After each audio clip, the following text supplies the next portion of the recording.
Welcome back to Morgan's video blog, Morgan's online blog in video format. Today, I'm here to share with you adding love stories to genre fiction. Welcome to part one of my virtual Balticon panel notes.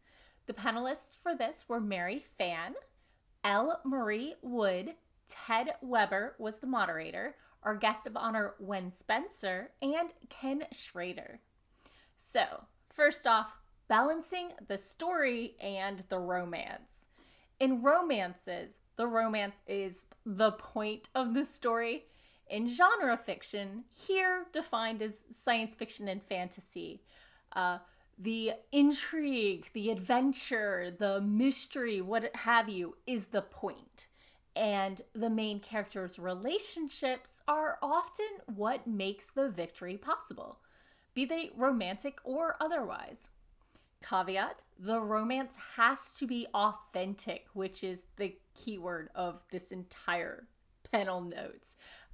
When it's shoehorned in for the sake of the plot, it falls flat. Thank you, Attack of the Clones. Stakes are why people read, and most stories have 3 types of stakes, and each scene should contribute towards at least one, possibly 2. The best ones have all 3 types of stakes involved. First, external or physical, saving the world, defeating the baddie.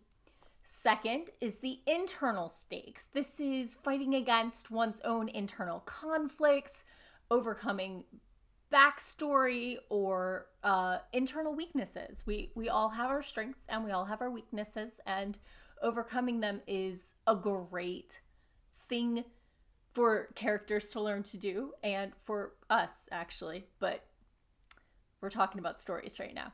And the third type of stakes is emotional. The main characters' relationships with other people, be they family or romantic or otherwise, how they interact with people and, where they put their importance. Using relationships to up the stakes are a great way to make the character, and therefore the readers, care more about the bigger stakes or the other stakes in the story. So, when you're adding romance, a lot of people make the mistake of thinking that romance needs to be gooey, lovey-dovey bull. Most of these people are unfamiliar with romance as a genre, but think about reality. Most people in the real world have some sort of romantic relationship. Not all, some wanted or unwanted, but the smitten adoration phase is not the predominating feature. And using romance in genre fiction is, here we go again, all about authenticity. You want to show the struggles. You want to show the conflicts, the good parts, all mixed together. Life is rarely one thing only. Very often, it's a mix of things at the same time. Some good, some bad, some conflicted. So when people go to add romance to their genre fictions, there are some common mistakes people make. The biggest one is not making the love interest a fully realized 3-dimensional character. The love interest needs to be more than just handsome or pretty. They need to have interests and goals outside of support the main character. And you need to show why both characters are interested in the other.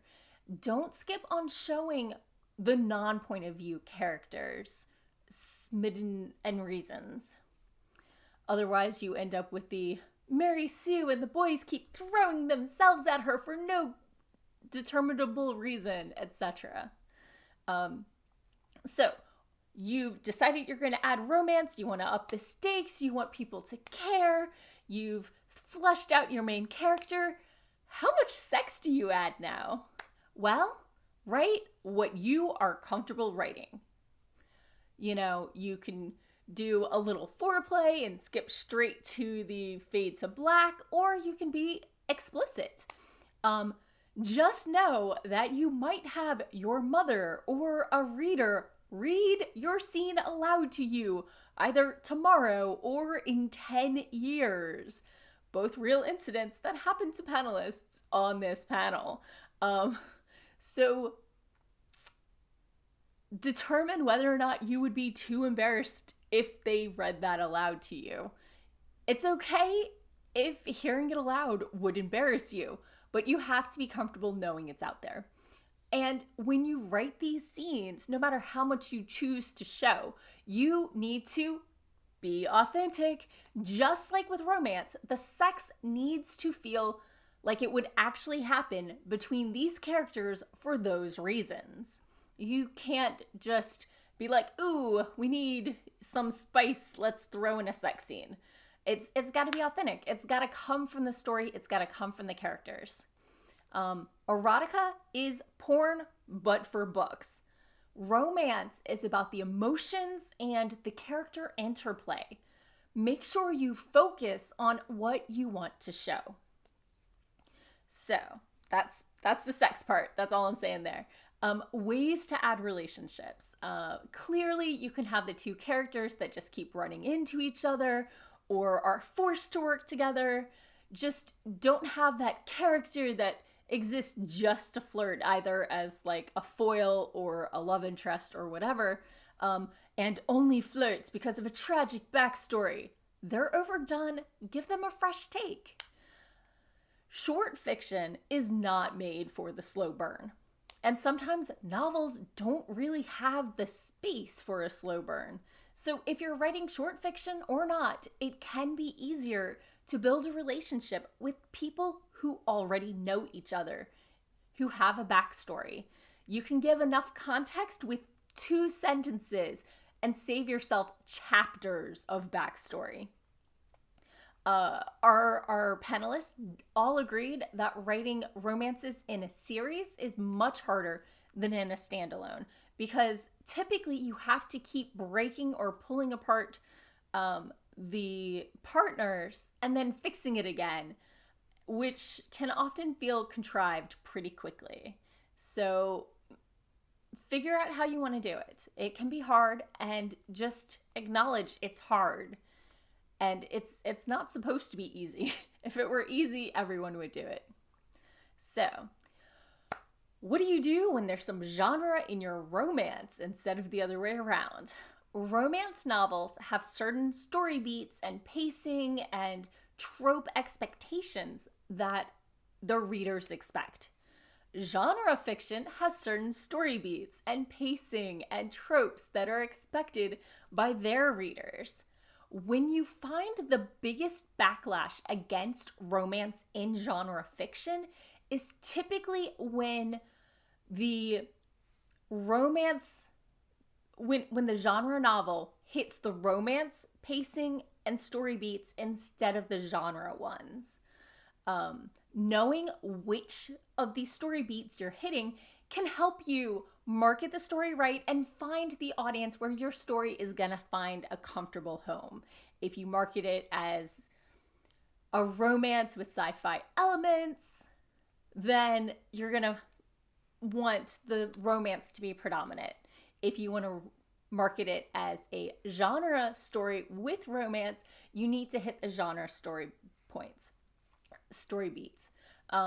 A lot of people find story beats very contrived, very formulaic and ridiculous, but if you look and read a lot in your genre, you're gonna notice tendencies and expectations. And if you fail to meet those expectations, that's when you get the 1-star reviews. That's when you get the 2-star reviews. I'm not saying you have to follow a formula. I'm just saying there are certain expectations in different genres, and the more you meet those expectations, the warmer a reception your book is more likely to have.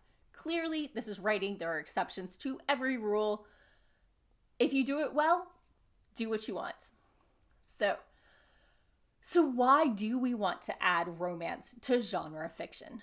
Characters need to be realistic, and people have messy relationships all the time.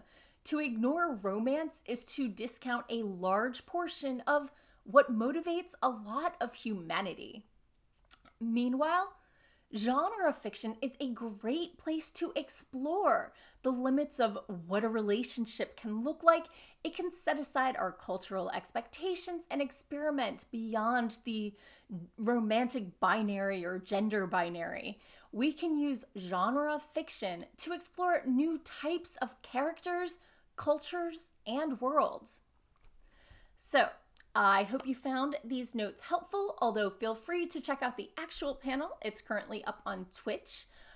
When I was going through my huge giant list of all the panels I'd watched, I forgot I'd watched this one, but I live streamed the opening ceremonies, and we just live streamed a panel an hour on Twitch, and I didn't close down my Twitch. So it just started up and I listened in, and I found it really intriguing, but I didn't take notes then, and I did just now. You can watch this panel on the BSFS Balticon Twitch TV show or channel, and it's in the videos. I think it's labeled opening ceremonies, and you'll want to watch from the 32-minute mark to the 1 hour and 30-minute mark.